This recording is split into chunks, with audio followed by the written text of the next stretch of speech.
ស្រូវទុំមុំអូនអោនច្រូតបងឈរកាច់ពោតក្បែរស្រែស្រីពើស្រណោះស្រូវទុំមុំអូនអោនច្រូតបងឈរកាច់ពោតក្បែរស្រែស្រីពើអូនស្លៀកសំពត់ពាក់អាវពណ៌ខ្មៅបងក្រឡេកទៅឃើញពើញញឹមអូនស្រស់លើសគេអ្នកស្រែគ្មានដូចស្រអែមខ្មើតូចរៀមលួចសង្ឃឹមអូនស្រស់លើសគេអ្នកស្រែគ្មានដូចស្រអែមខ្មើតូចរៀមលួចសង្ឃឹមបងលបលួចមើលរាល់ព្រឹកព្រលឹមពេលអូនញញឹមបងស្លុតចិនតាចំណែករូបអូនជាកូនអ្នកស្រែ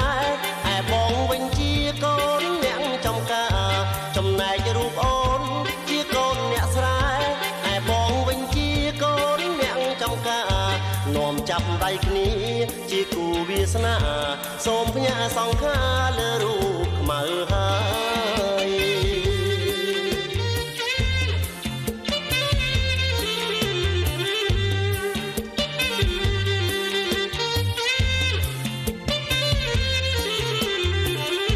ស្រណោះស្រូវទុំ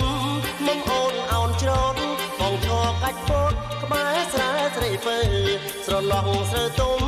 មុំអូនអោនច្រូតបងឈរកាច់ពោតក្បែរស្រែស្រីពើអូនស្លៀកសំពត់ពាក់អាវពណ៌ខ្មៅបងក្រឡេកទៅឃើញពើញញឹមអូនស្រស់លើសគេអ្នកស្រែគ្មានដូចស្រអែមខ្មៅតូចរៀមលួចសង្ឃឹមអូនស្រស់លើសគេអ្នកស្រែគ្មានដូចស្រអែមខ្មៅតូចរៀមលួចសង្ឃឹម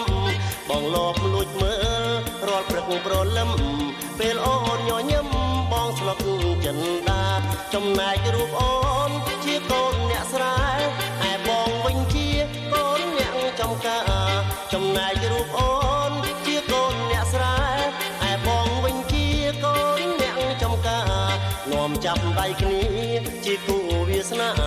សូមផ្ញើសង្ខាលើរូបខ្មៅហើយ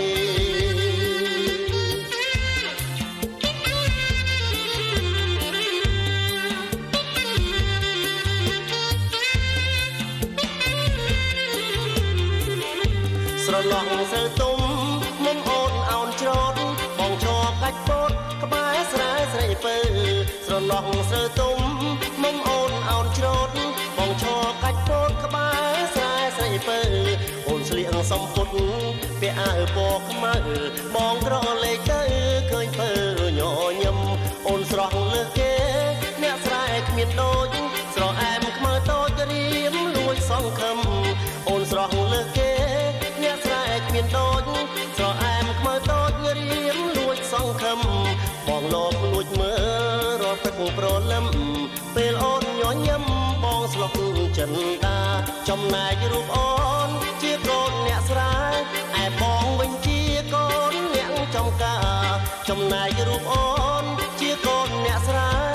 ឯបងវិញជាកូនអ្នកចំការនាំចាប់ដៃគ្នាជាគូវាសនាសូមផ្ញើសង្ខាលើរូបខ្មៅហើយ